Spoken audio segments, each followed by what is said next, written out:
Hi, and welcome everybody to another edition of the Winner's Circle Sports Betting Podcast. It's Hump Day, Wednesday, February 22nd, and I'm joined once again by my two friends and great handicappers, Mr. Jesse Shule of jesseshule.com and Sean Higgs of picksandparleys.net. I'm Ross Benjamin of rbwins.com, and we got three college basketball free picks for you today.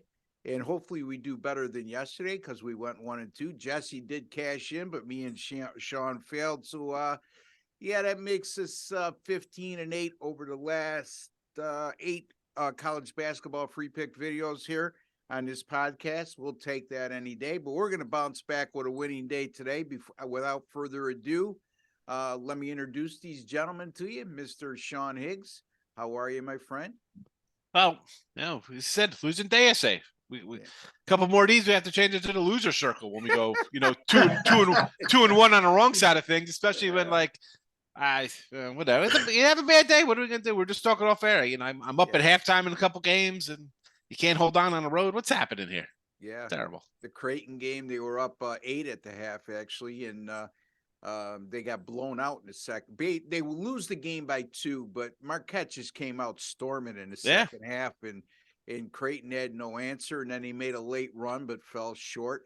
Mr. Jesse Shule had a winner yesterday, though, on Miami of Florida as they continue to roll. And Jesse, how are you, my friend? Well, Ross, I'm coming off back-to-back losing days. Another mediocre performance yesterday. 1-1 with college basketball, and I had a loser in the soccer. But that brings my win percentage down to 63% for the year, and the units are still over 20,000. So I think I'm not feeling that bad for a guy that's coming off back-to-back losing days. In fact, I'm pretty upbeat. I'm excited. I'm happy to be here, and I just can't wait to get into it with you gentlemen. Yeah. 63%. Let me get a beer so I can cry in it for you. Yeah. Anyway, gentlemen, we're heating up here in college basketball. When I say that, we're approaching March next week. Some conference tournaments actually begin, and then we're into the final 2 weeks of the college basketball regular season and the power conferences. So a lot of exciting things on the horizon coming up, folks, and we're going to be putting together some great postseason shows here on the Winner's Circle Sports Betting Podcast, which takes me to this. If you haven't subscribed already and you're watching, why wouldn't you? It's absolutely free. 100%, no strings attached, no subscription plans, and no hidden agenda. You get what you get on this show. Of course, we're going to promote where you can buy our best picks, but you are going to get free picks, and we are going to give it our best go to put you in the winner's circle without any pun intended. So you'll see that OSGA logo on the bottom right-hand side of your screen. Hover over that, a subscribe button will come up. Click that. And while you're there in your YouTube settings, please hit the notification bell and you'll be notified immediately upon any of our Winner's Circle Sports Betting podcasts being published on this channel. And last but not least, folks, don't forget, give us a like at the end of the video. A lot more of you have been doing so, and we certainly appreciate it because it's a small token of your appreciation for the efforts that we have. All right, let's get into the meat and the potatoes, and we're going to start with Sean here. He's going to be looking at the Kentucky and Florida game. Sean, I have Kentucky minus 2.5 and 140.5 in this game. Take it away, my friend. As you said, you get what you get here, Russ, right? So you get what you get. You can't get upset. We do lose sometimes. So, folks, we got to take how it goes. So, Kentucky 2.5. I did see a random 3 out there. I doubt. I mean, it's holding steady here at the 2.5, which says a lot. They don't want to move this to 3. Because 3, maybe I'm leaning a little Florida. Honestly, I have to take the under in this game. Florida's leading scorer is out. He's out done for the year. You saw last week they get trounced by 20. I know you're home. You think you rally. This has just been a bad year. And I thought Florida, I'm like, wow, they beat Florida State early. I'm like, man, maybe Florida's a good team this year. Little do we know Florida State was going to be horrendous. And Florida is a 500 team. I'm going to go under just based on a bad season by Florida. Your leading scorers out. Maybe, last week could have been we got to find out who's going to score in this game. I don't know. It looks a little low to me, honestly, at the 140.5, right? I mean, why wouldn't this game be a 76-70 kind of game? Because you're home. It's Kentucky, right? You're going to get up for a Kentucky team no matter how bad you are. They've been up and down the entire season. They're 4-3 on the road. It's not like they're coming in and destroying teams. The last game out there was a 138 on the road for Kentucky. I'm just going under based on poor Florida defense. If they're going to be in this game, they got to slow down Kentucky. Obviously, much better talent on the other side of the ball here coming to visit. Give me the under here. Again, I want to take Florida. I do. I find myself, this isn't like next man up when it comes to like NBA or NFL or baseball. You know, you lose a guy like that really affects the team because most college teams aren't 8 guys deep where you get a guy coming in averaging 17, 18 points a game. That's just not how it is. So under 140.5 here. So Sean Higgs likes Kentucky, Florida under 140.5. I'm going to have a premium paid selection on this game. So I'm going to defer to the guy with that cap on, the man in the bunker, Mr. Jesse Shule. Tell us what you got, buddy. As much as I'd like to give Sean a hard time, I do like the under as well. In fact, I had been eyeing the play for a premium pick. If it had been 141.5, 142, I probably would have taken it. But the 140 didn't sit well with me. But also, I like the visitors. I like Kentucky. Sean said, Castleton done for the season. That's pretty much it for Florida, in my opinion. The one game they played without him, they lost by 19 to Arkansas. And I mean, Kentucky's won 8 of the last 9 in this series. They've won 4 straight at Florida by double digits. You take away Florida's leading scorer and what a big player he is for them. I think this line looks a little short, so I'd lean on Kentucky and the under. There you go. There's Jesse Shule's opinion, and it's a strong one. So Sean Higgs, again, folks, we give our opinions on each game, but I would stick to the plan where the specific handicapper who's assigned to that game, that's where we grade our final results on. So Sean likes the Kentucky Florida game to go under the total of 140.5. I'm going to look at the Wake Forest and North Carolina State game. This game goes at 9:00 tonight. Right now, North Carolina State is a 6-point favorite, and the total in this game is 156.5. This is this high for a reason, meaning the total. And I'm not going to let it scare me away. Like it does a lot of people. There's many guys out there that once the total reaches in the 150s, they either go under or they stare away. I'm going to take the opposite approach here. I failed with my over yesterday, but I'm not going to fail with this today. Wake Forest 5-0 to the over this year whenever the number was 151 or greater. And those 5 games averaged 167 per game.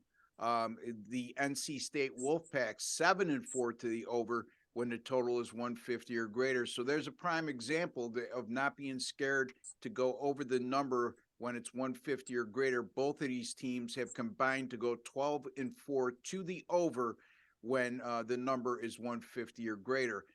This will be the second meeting of the season, between these ACC rivals. The first one occurred on January 28th in North Carolina State. Came away with a 79-77 win, and that game went over the total of 154. Now, I mentioned Wake Forest is a 6-point underdog. That's significant from the standpoint that Wake Forest has gone 9-1 to the over this year when placed as an underdog. They're also 13-3 to the over in ACC games. 14-2, to the over in their last 16 overall, and also 18-4-1 to the over in their last 23 overall. So this is a team that's been playing on the high side of the number all year.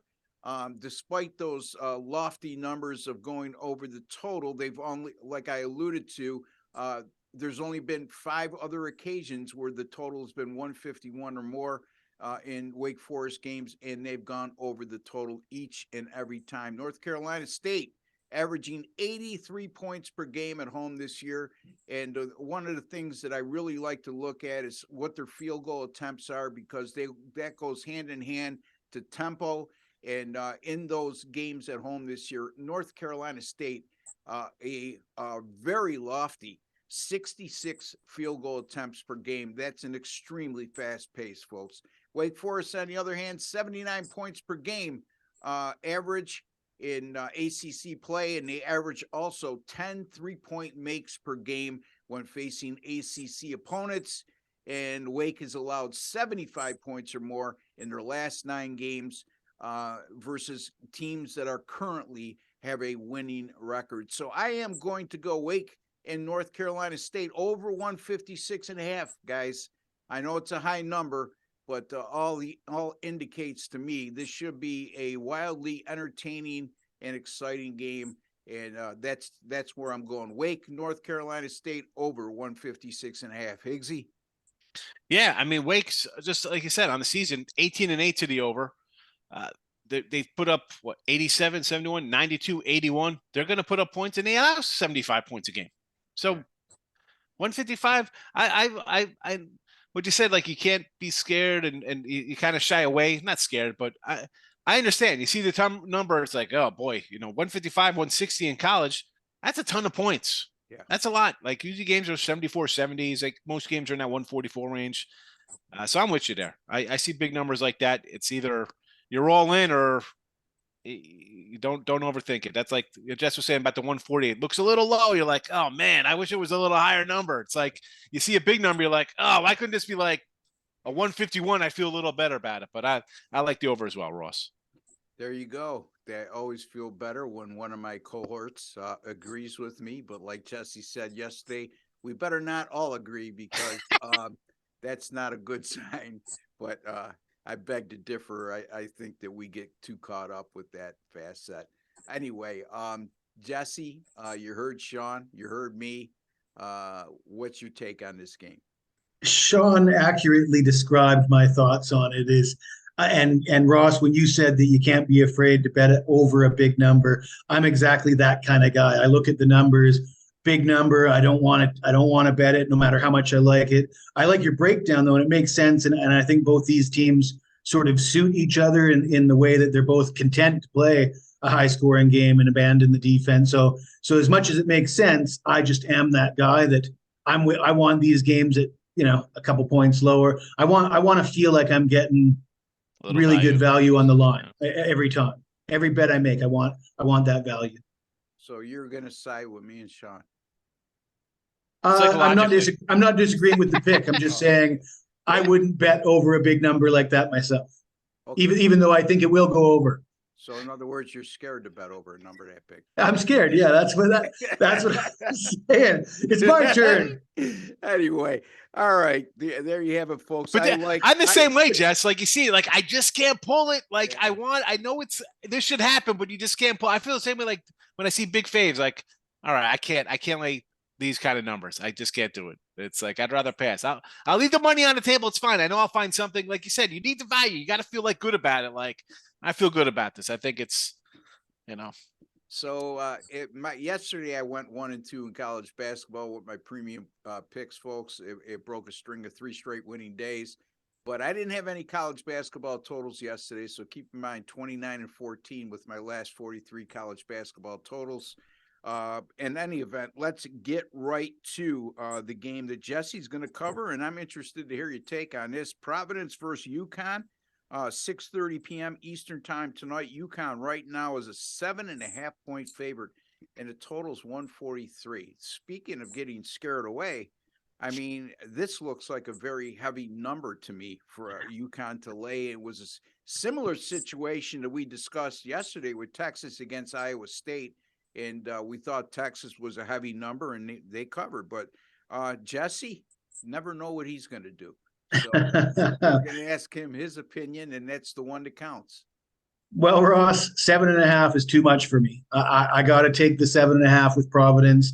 And you mentioned that this is similar to the Texas game. I think it's a lot more similar to the Big East game that we covered yesterday. Marquette and Creighton, we had a bit of a difference of opinion. I don't know if anybody remembers that, but I thought that 5.5 was too much. Thank you. And So even I you thought can throw that Xavier game in there too. The same kind of thing. It was like a line like this as well in the Big East. Mm-hmm. The thing with what was it? Xavier, again, I don't mean to steal your thunder, Jesse. We'll get right back to you. But Xavier had a lot of injuries. I thought that number was very light yesterday against Villanova. And then I delved into that game more, and Xavier has a lot of key players out right now. Lo and behold, Villanova beat him as an underdog. Anyway, go ahead, Jesse. So the logic I used yesterday when discussing Marquette was that Marquette had lost a few games on the road, but when we actually looked at them, most of those games were decided by fewer than 5.5 points. So if you're giving them 5.5 points, they're still covering those spreads. And the same can be said of the Friars, who have lost 4 games in conference play. They lost at Creighton by 6, at Marquette by 8, at St. John's by 5, and at Xavier by just 2. So only one of those 4 losses came by enough points that would see them fail to cover this spread. But you look at the history between these two teams, the Friars have won straight up in 4 of the last 7 meetings. Only one of those 3 losses for Providence came by more than 4 points. 4 of those 7 games were decided by 4 points or less. There's a history of these two teams playing tight, close games. And in a game like this, you're going to give me 7.5 points. I don't care how bad it stinks. I'm taking the points. So Jesse likes Providence plus the 7.5 over UConn. I like the Wake and North Carolina State game to go over 156.5. And Sean, he likes the Kentucky and Florida game to go under the total of 140.5. And Jesse, if it was 142, he'd like the under too because of 1.5 points. He doesn't have an opinion. So if you just give me 2 points against the spread on any game, I'll probably take them all. Absolutely. Absolutely. And if you don't have to pay extra juice to boot. So, yes. All right, Sean, what do you think of Jesse's pick? I like it. We talked beginning of the show before we jumped live. I said I was on the Providence game already. So I like it. And for the reasons he mentioned, I mean, close games, it's a bunch of points. And sometimes I take the fave. I do. I try not to just blindly go dogs or fave all the time. And I told Jess before, I said, I hate just like leapfrogging because I was on the Crane side yesterday in this spot. Now I'm going to the other side. I don't often do that, but the UConn team's been a little streaky this year, and Providence has been quietly good all season. Like they're the same record, 20-7, but it was like a steady kind of thing. Like UConn was like, oh my goodness, UConn, look at this. They're in the top 5 all of a sudden. And here comes Providence, just slow and steady like the turtle, just finishing a race. I'll take the 7. I don't think they get enough credit or respect, whatever word you want to throw in there for them. Give me the 7.5. So there's 2 guys that agree on that game, and for the sake of not jinxing us, I think this is too heavy a number. I think they're begging you to take the underdog here, and I equate it similar to the Texas-Iowa State game yesterday, where Iowa State had lost 6 straight games in conference play on the road, but all 6 of those losses came by 6 or less, yet Texas came out and blew them out. They just don't give money away, in my opinion. So I'm going to have a small lean just for the sake of all of us not agreeing on the same game and jinxing us all. And I'm going to take it'll give you an opportunity to rub it in tomorrow. Yeah, or I'll look like an idiot, one of the 2. So, and I'm okay with that. So anyway, all right, let's go through what we have here. Folks, repeating Who's again. Frozen? I'm sorry, Sean. Oh no, it froze. It froze. I thought I was frozen. The screen froze. We did that on purpose. I hit the freeze button because I know you'd start talking and I wouldn't get a word in edgewise. So now I could unrelease your freeze. Jesse, on the other hand, I never have to use the freeze button. So in any event, Kentucky and Florida under 140.5, and Providence plus 7.5 against UConn, and Wake Forest and North Carolina State over 156.5, folks. Jesse, tell the folks what you got going on. Give them your website again, where you prefer they find you, and how you've been doing of late. I know you said you're coming off back-to-back losing days, but still 63% on since 2023 began. Well, jesseshule.com. You can follow me on Twitter at Jesse Shule. Putting out a ton of free picks on YouTube. Just look for Jesse Shule on YouTube. Like you said, Ross, still hitting 63% for the year. I am the #1 basketball handicapper in 2023 at sportsmemo.com. I'm definitely on the leaderboards at sportscapping.com, and I got 5 games tonight. Bunch of totals, bunch of sides, and a soccer play. So yeah, come see me at jesseshule.com. I got lots of stuff for you. The Jesse Shule YouTube channel. What is the world coming to when they name a channel after my man, Jesse Shule? Anyway, Sean, you have a great podcast yourself that airs live every day, Monday through Sunday, 12 noon Eastern time at picksandparlays.net. It's called Midday Money. And also, you're doing a Johnny Carson show at night. And I think you should bring Jesse as your co-host. Just keep him sitting on the couch, smiling and making faces, just like Ed McMahon, and it'll be even more successful.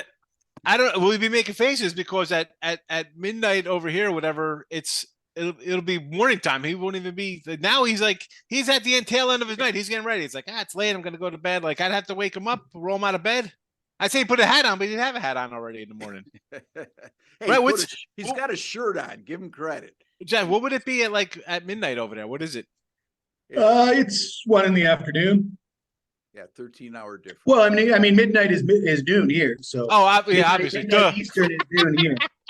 So yeah. It depends on what you're in Texas, right? So you're not on Eastern time zone. But yeah, no, I do. It's all based on Eastern time because that's where I originated. So it was always, I was like, well, why don't you just push it back an hour? I'm like, because then it's not midday money, then it's 1 o'clock, and I can't. That doesn't make any rhyme or reason. It doesn't sound like 1 o'clock. 1 o'clock money. No, that doesn't work. 1 o'clock. I don't even know. 1 o'clock nuts. I don't even know what would you 1 o'clock? What rhymes with clock? Yeah. Rock. I don't even rocks. 1 o'clock rock. Come on, I was like, come on, honey, please. When he first moved to Texas, he actually had a job and he was showing up 1 hour early all the time. And they said, Sean, what are you doing? Listen, I'm from Jersey, man. In my mind, we start 8 a.m. here. I'm starting 8 Eastern. Yeah, that's because that's what would happen. I'd come into like the power hour. All the things for Picks and Parlays, I'd be like an hour early. I'm like, where's everybody? What? I was here. I'm in a room waiting for a while. I keep coming back. I was like an hour refreshing because I'm an hour. It took me. I still think I'm an hour behind. I get my times messed up. So what do you got going on, Higgsy? Oh yeah. So yeah, midday money, 7 days a week, and the late money is back too. Midnight Eastern. We're doing MLB previews right now, but you mentioned tournaments start on Monday. Atlantic Sun, Horizon, Patriots, Sunbelt. So I'll be doing those previews over the weekend, and then Tuesday we have Big South, Northeast, Ohio Valley. It's tournament time, and then you get another 10 start up on I think the first of conference tournaments. So a lot of conference tournament stuff. No NBA, limited hockey. It's all college hoops and baseball. Gotta love baseball. Love baseball. So Sean Higgs, you can find him at picksandparlays.net. Don't forget to check out his daily podcast called Midday Money over at picksandparlays.net or their YouTube channel, Picks and Parlays YouTube channel, and also all the major streaming networks out there. You could find that show on as well. So some people are just have exploded on the scene, and Sean, who is showing up an hour early for work in Texas because he was on Eastern time, has decided, screw that, I'm just going to be a full-time handicapper, and that's what he's been doing for the last 20 years, and quite successfully. And Jesse Shule, he's got not 1, not 2, not 3, not 4, but 5 picks tonight. And boy, oh boy, you can find him at jesseshule.com, sportsmemo.com, picksandparlays.net.